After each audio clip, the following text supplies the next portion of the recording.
გრძელდება ჩვენი მოგზაურობა ქალაქ კამპოტში და ახლა გადავწყვიტეთ ამოსულიყავი შედარებით შორ მანძილზე, რომელიც უშუალოდ ქალაქ კამპოტში მდებარეობს და ეს არის ადგილობრივი ბუდისტური ტაძარი, რომელიც მაინც და მაინც ძველი არ არის, 1970 წელს არის აშენებული და დღეისთვის აქ არის მონასტერი, სადაც ბერები ცხოვრობენ, შევხვდით როგორც მცირეწლოვანებს, ისე შედარებით უფროსებსაც. ეს ტაძარი, როგორც ხედავთ, ტრადიციული ქმერული სტილისთვის დამახასიათებელია, რთული ჩუქურთმებით, მრავალფეროვანი ფერებით, სადაც რა თქმა უნდა ოქროსფერი ჭარბობს როგორც სიმდიდრის გამომხატველი. ეს ტაძარი ცნობილია თავისი მშვიდი აურით, სადაც ადამიანები მოდიან მედიტაციისთვის და დასასვენებლად.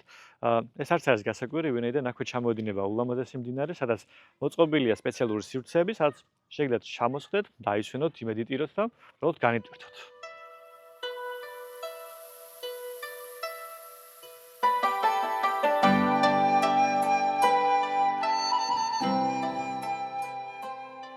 Wat ტრაიუი კაოხის ტაძრის არქიტექტურა ტრადიციული ქმერული დიზაინთა და რთული დეკორაციებით გამოირჩევა, რაც რეგიონის ღრმა კულტურულ და სულიერ მემკვიდრეობას ასახავს. ტაძრის ტერიტორიაზე შესვლისას სიმშვიდის განცდა გეუფლებათ, რაც მას მედიტაციისა და მშვიდი დასვენებისთვის იდეალურ ადგილად აქცევს. აყვავებული გარემო და ბუნების ნაზიხმები საერთო ატმოსფეროს აძლიერებს. კამპოტის ეს ნაწილი ბევრად მშვიდია. ვინაიდან ძირითადი სანახაობა მეორე ნაპირზეა, კვლავ იქით დავბრუნდებით.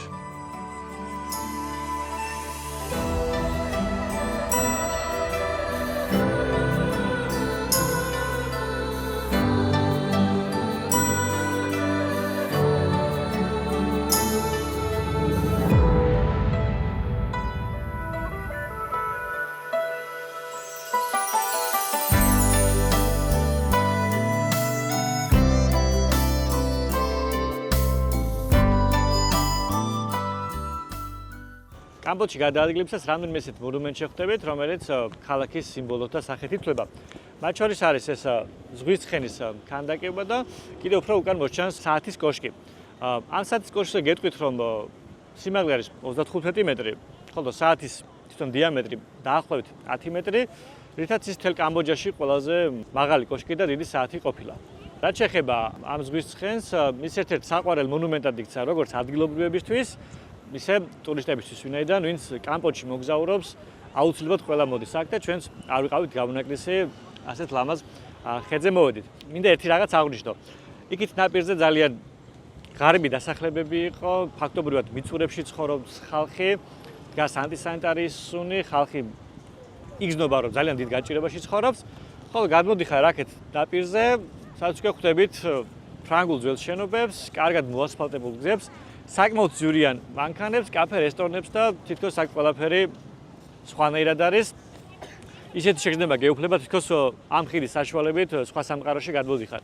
რა თქმა უნდა, ეს აზიისთვის ზოგადად დამახასიათებელი ასეთი კონტრასტული ყოფა, მაგრამ როდესაც შენ თვალით უყურებ, თუ როგორ უწევს ადამიანების ერთ ნაწილს ცუდ პირობებში ცხოვრება, ხოლო მეორე ნაწილს ბევრად უკეთეს პირობებში, ძალიან სევდიანია ეს მომენტი.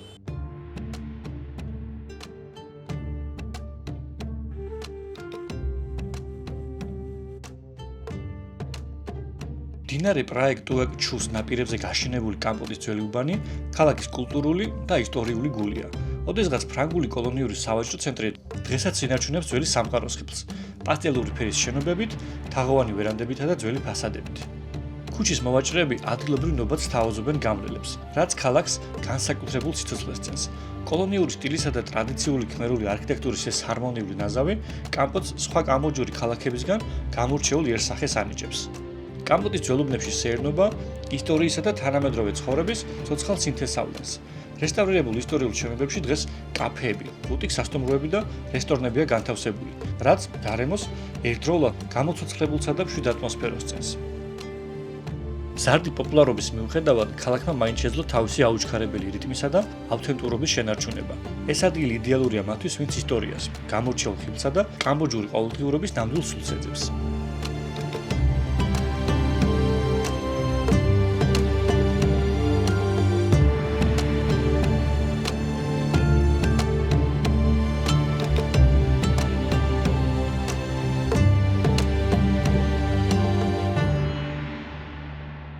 დღეისთვის ბევრი რამ არ დამიგეგმავს, მხოლოდ კამპოტში გავისეირნე, ვინაიდან ძირითადი მოგზაურობა ხვალ იგეგმება. ვინაიდან ხვალ ვესტუმრები ბოკორის ეროვნულ პარკს, და მოვინახულებთ ტაძრებს, ჩანჩქერს, სასახლეს და ძალიან საინტერესო მოგზაურობა გველოდება წინ დარწმუნებული ვარ.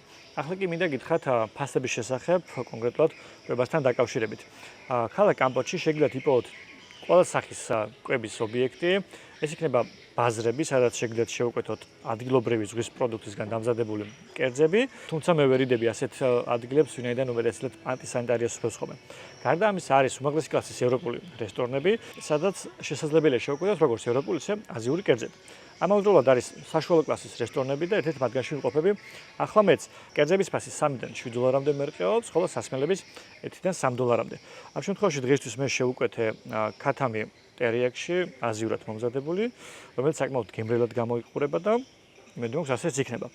ვახშმის შემდეგ დავბრუნდებით სასტუმროში, გამოვიძინებთ და ხვალ უკვე ენერგიებით შევუდგებით ახალ თავგადასავლებს.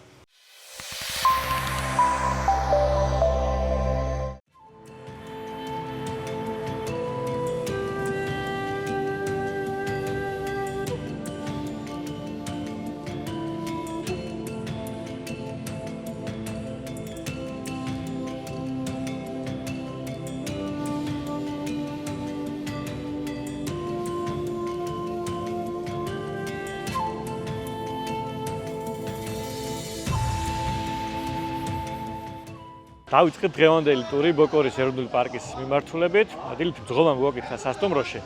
ესე სასტრაფოდ ჩაგვსვა ტუკ-ტუკში და გამოგვაქცია აქეთ, რომ კამერის შართაც ვერ მოახერხეთ და ახლა ვახერხებთ რაღაცების გადაღებას, ვინაიდან გავჭერდით ერთ ადგილას, სადაც კაფე არის და ასევე გადასახედი, საიდანაც მოჩანს ხელის გულზე ქალაქი კამბოჯი. აქ დიდხანს არ გავჩერდებით, მხოლოდ 10-15 წუთით რომ დავტკბეთ ხედებით და თუ გვაქვს სურვილი მივირთოთ რაიმე სასმელი.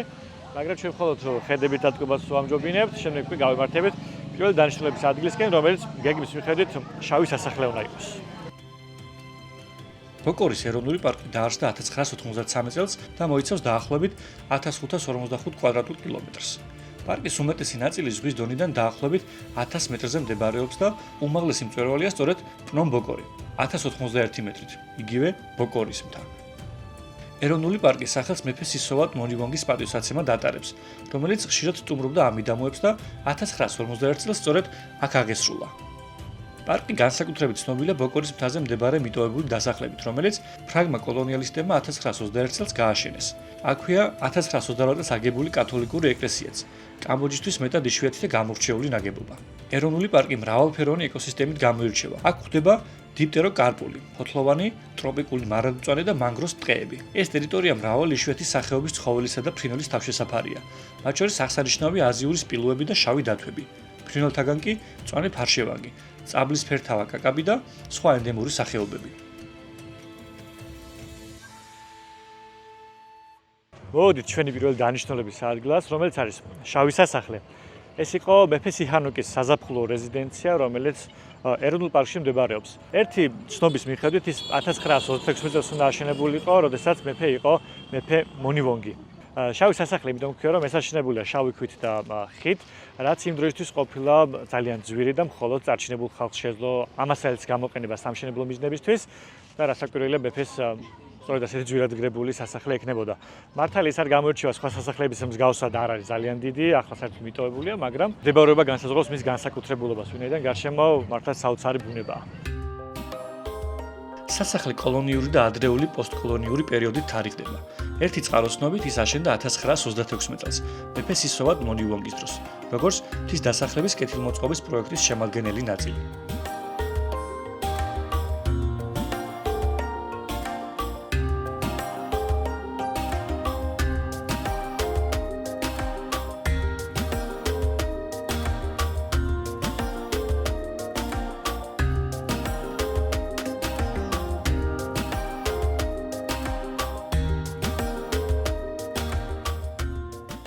შავი სასახლის მოპირდაპირე მხარეს არის ეს ბუდის ქანდაკება, რომელიც 2010 წელს გაიხსნა და ეს არის ლოკიეი მაო, რომელიც კამბოჯურ ბუდიზმში არის მითიური ბუდა.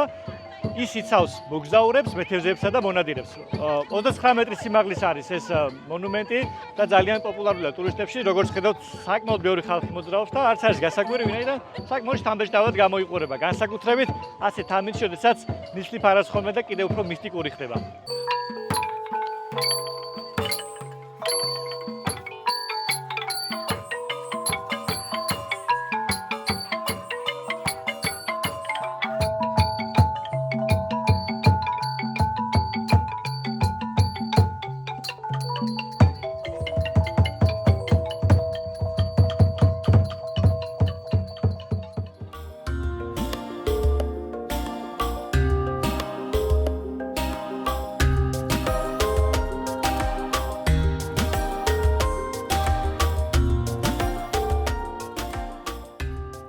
ამ ტერიტორიაზე ტურისტებთან ერთად ბევრ ადგილობრივსაც შეხვდებით. ზოგი მედიტირებს, ზოგი ლოცულობს. აქაურობას აზიური ჰანგები ავსებს, რაც განსაკუთრებულ მშვიდ და ჰარმონიულ გარემოს ქმნის. აქვე ნახავთ ჩინური ზოდიაქოს ნიშნების გამოსახულებებს. ადამიანები თითოეულ მათგანთან მიდიან, სრულებს ჩაუთქვამენ და სიმბოლურ შესატირს ტოვებენ.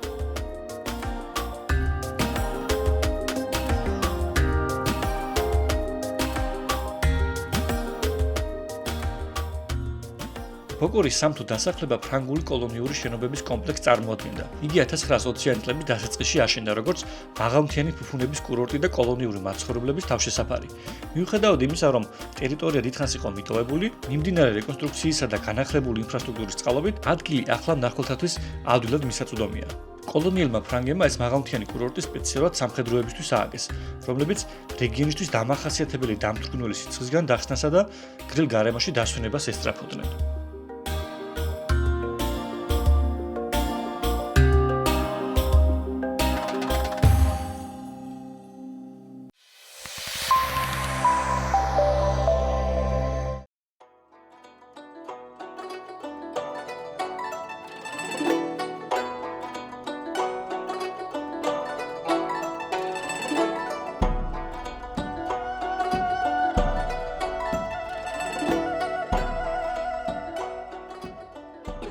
შავი სასახლიდან და ბუდას მონუმენტიდან დაახლოებით ნახევარსაათიანი მგზავრობის შემდეგ მოვედით ამ ტურის ყველაზე გამორჩეულ ადგილას, რომლის ნახვის შემდეგაც გადავწყვიტე, რომ ეს ტური ამეღო და დღეს სწორედ ამ ადგილის გამოვიმყოფები ამ ტურში. ეს არის სამპოპრამის პაგოდა ტაძარი, რომელიც 1924 წელს დაფუძნდა მეფე მოდივონგის ბრძანებით, რომელიც ზღვის დონიდან 1060 მეტრზე მდებარეობს, რაც კამბოჯისთვის საკმაოდ მაღალი რიცხვია. ის ძალიან პოპულარულია როგორც ადგილობრივებში, ისე ტურისტებში, ახლაც საკმაოდ ბევრი ხალხია. შემიძლია გითხრათ, რომ უკვე ძალიან შთამბეჭდავად გამოიყურება და ერთი სული მაქვს ახლოდან გავიწვი.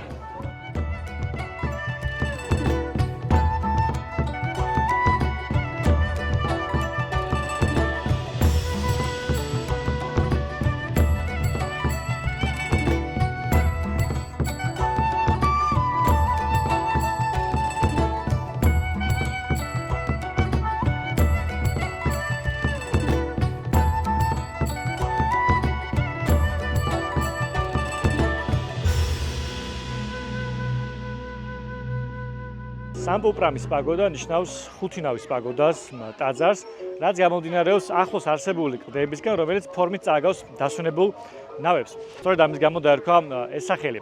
ეს ტაძარი კარგად ასახავს ტრადიციულ ქმერულ ბუდისტურ დიზაინს, მორთული სტუპებით, ფერადი კედლის მხატვრობითა და ნატეხი ჩუქურთმებით, რომლებიც ბუდას ცხოვრების ისტორიებს მოგვითხრობს. მართალია ეს ტაძარი ერთ საუკუნისაა, მაგრამ კვლავ მოქმედია, მაგ არიან ბერები. ამავდროულად ადგილობრივი მორწმუნეები აქ ამოდიან ლოცვისთვის, მედიტაციისთვის და უბრალოდ ღვთისმსახურით დასატკბობად.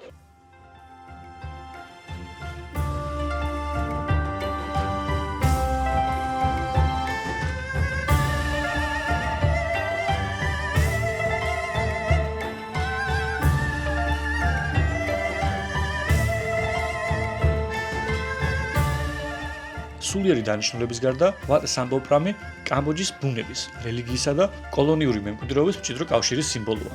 ეს არის მარადიული ადგილი, სადაც უძველესი ტრადიციები და თანამედროვეობა ჰარმონიულად ერწყმის ერთმანეთს. ნისლიან ამინში, როდესაც პაგოდა ღრუბლებში ლივლივებს, აქაურობა ზღაპრულ, ირეალურ იერს იწევს.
ახლა მოვედით ამ ტურში კიდევ ერთ შემავალ ადგილას, რომელიც ყველასგან განსხვავდება, ვინაიდან ეს არის კათოლიკური ეკლესია. ის ფრაგმენტ კოლონისტებმა ააშენეს 1919-1928 წლებში და მთლიანი კომპლექსის ერთ-ერთი შემადგენელი ნაწილი იყო, რომელიც ფრანგებისთვის აშენდა. წლების განმავლობაში ის რამდენჯერმე შეიცვალა, მაგრამ აუცილებლად უნდა აღვნიშნოთ წითელი ქმერების პერიოდი, რადგან ისინი ამ ეკლესიას წამლის შესანახად იყენებდნენ. სწორედ ამიტომ მათ ხელი არ უხლიათ ამ ეკლესიისთვის, უბრალოდ შიგნით გადატიხრეს და რამდენიმე ოთახად აქციეს, სადაც უშუალოდ ამ იარაღს ინახავდნენ. ეს ეკლესია მოქმედი არ არის, მაგრამ ძალიან ბევრი ადამიანი სწავლობს და ჩვენც მათ შორის ვიქნებით, რომლებიც მოვინახულებთ მას. ეკლესიის არქიტექტურა თავისი სქელი აგურის კედლებით, თაღოვანი სარკმლებითა და სადა სამრეკლოთი ნეო-რომანული და ნეოგოთური სტილის ნაზავია, რაც იმ ეპოქის ფრანგულ გავლენებზე მიუთითებს. გრილი ჰაერითა და მთისკვრივი ნისლით გარემოცული ტაძრის დაზიანებული ფასადი და ხავსით დაფარული ქვები ერთდროულად ამაღლებულსა და იდუმალ გარემოს ქმნის. ზღვის დონიდან 1000 მეტრზე მეტ სიმაღლეზე მდებარე ეკლესიიდან ფოკურის ეროვნული პარკის, ხოლო მოწმენდი ლამინში ტაილანდის ყურის თვალწარმტაცი ხედები იშლება. ამ ტურში რაც ძალიან მომწონს არის ის, რომ თითოეული გაჩერებისას გვაქვს შესაძლებლობა ასეთ საოცარ ადგილებზე გავჩერდეთ და დავთქვეთ მართლაც ულამაზესი ხედები. დაბლა არის შერეული ტყე, სადაც ხვდებით პალმებს, ფართოფოთლოვან ტყეებს, მარადმწვანე მცენარეებს. შემდეგ უკვე არის პატარ-პატარა დასახლებები და რა თქმა უნდა ტაილანდის ყურე, რომელიც ძალიან კარგი ნაზავია. ხედავთ აქ როგორც ზღვას, ისე მთას. ნიავი ძალიან სასიამოვნოა, მით უმეტეს აქ უკვე ტენიანობა კარგად იგრძნობა და ვფიქრობ, ესეც ერთ-ერთი შესანიშნავი ნაწილია ამ ტურის. ამიტომ თუ კამპოტში მოგზაურობთ, ვფიქრობ, ეს ტური აუცილებლად უნდა აიღოთ, რომ მრავალფეროვანი მოგზაურობა გამოგივიდეთ.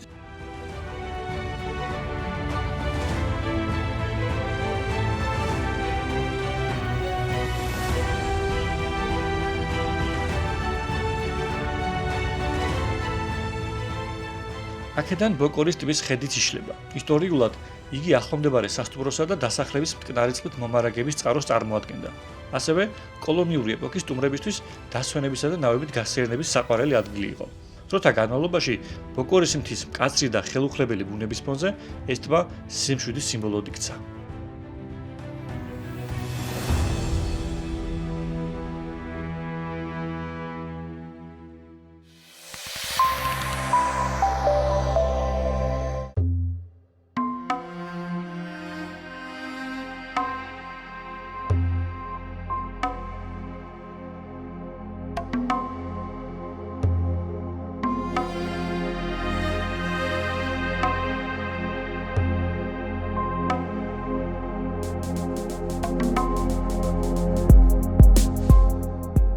ჩემს უკან არსებულ შენობას ქვია ბოკორის სასახლე და სწორედ ეს შენობა იყო იმ კომპლექსის მთავარი ნაწილი. ვინაიდან აქ მხოლოდ წარჩინებული ადამიანები ცხოვრობდნენ ან სტუმრად მოდიოდნენ. კოლონისტურ პერიოდში აქვე გახსნეს კაზინოც, სადაც ეს წარჩინებული ხალხი თავს იქცევდა გართობით, ხოლო შემდეგ შეეძლო ამ არაჩვეულებრივი ხედებით დამტკბარიყო. ამ შენობამ ისტორიის განმავლობაში ბევრ რამეს გაუძლო. 50-იან წლებში ის დაიხურა, ხოლო მას შემდეგ რაც კამბოჯამ დამოუკიდებლობა მოიპოვა 1953 წელს, მეფე ნოროდომმა კვლავ გახსნა ის, ასევე სამეფო წარჩინებული ადამიანებისთვის. სანამ წითელი ქმერები მოვიდოდნენ აქ. 70-იან წლების შემდეგ კვლავ დაკეტილი იყო ეს შენობა 2012 წლამდე. მას შემდეგ რაც ეს ტერიტორია კერძო კომპანიამ იყიდა და აპირებენ რომ აქ რეკრეაციული ზონა გააკეთონ. რაც არ უნდა გასაკვირი იყოს, ეს შენობა ახლა არის 5 ვარსკვლავიანი სასტუმრო. მართალია გარედან დაანგრეულს გავს და მიტოვებულს, მაგრამ შიგნიდან როგორც გვითხრეს, საკმაოდ მაღალი ხარისხის ოთახები და მომსახურება. ახლა სტუმრები არ ყავთ, რამდენადაც ვიცი, ვინაიდან ისინი ჯერ კიდევ პირველი სტუმრებისთვის ემზადებიან. სასტუმროს დიდებული ქვის ფასადი და ელეგანტური არქიტექტურა მე-20 საუკუნის დასაწყისის ფრანგული დიზაინის ფუფუნებას ასახავს. წლების განმავლობაში შენობა მდუმარედ იდგა. მკაცრი კლიმატისგან დაზიანებული, თუმცა მაინც საოცრად შთამბეჭდავი. 1979 წელს ვიეტნამის ინტერვენციის დროს წითელმა ქმერებმა აქ შეაფარეს თავი და რამდენიმე თვის განმავლობაში მედგარ წინააღმდეგობას უწევდნენ მოწინააღმდეგეს. 1990-იან წლების დასაწყისისთვის ბოკორის მთის დასახლება წითელი ქმერების ერთ-ერთ უკანასკნელ საყრდენ პუნქტად რჩებოდა.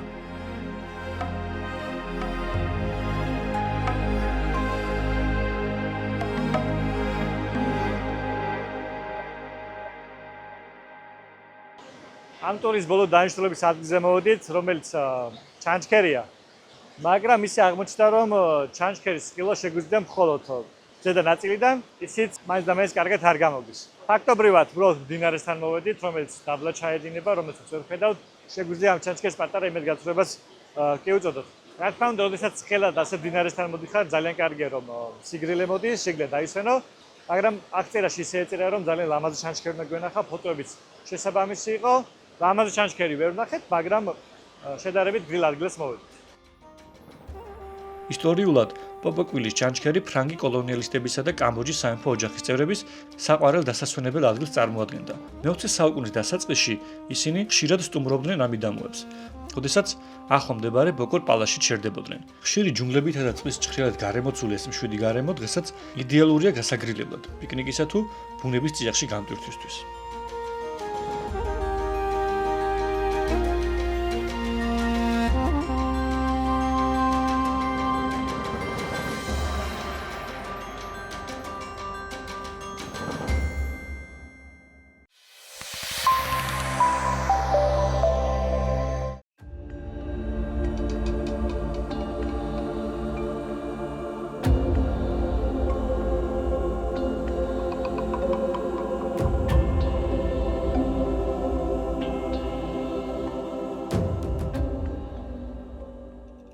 ტურიდან დავბრუნდით უკან, ნივთები დავალაგეთ სასტუმროში და ახლა გამოვედი ქუჩაში, რომ სანაპიროზე გავისეირნო და იმედი მაქვს, რომ კარგი ლამაზი მზის ჩასვლითაც დავტკვები. უფრო მეც მოველოდი ამ ტურისგან, ვინაიდან როდესაც ნახე ის ადგილები თუ რაც უნდა მოგვენახულებინა და ფოტო-ვიდეო მასალა, საკმაოდ მეც მოველოდი, მაგრამ ამის მიუხედავად განსაკუთრებით მომეწონა ბუდას ქანდაკება და ძველი ბუდისტური ტაძარი, თავისი საოცარი მდებარეობით, არქიტექტურით, გარშემო არსებული გარემოთი.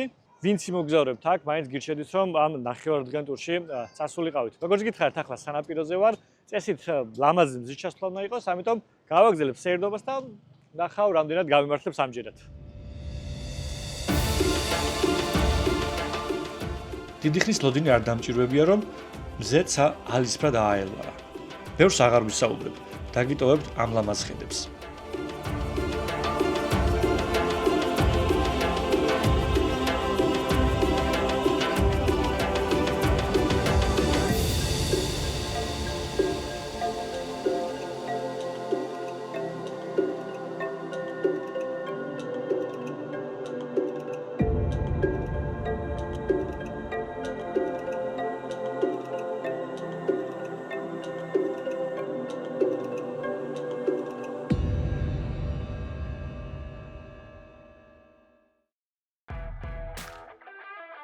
დღევანდელი გადაცემა აქ სრულდება. შემდეგ გადაცემაში ჩრდილოეთში, ქალაქ სიემ რიპში ვიმოგზაურებთ.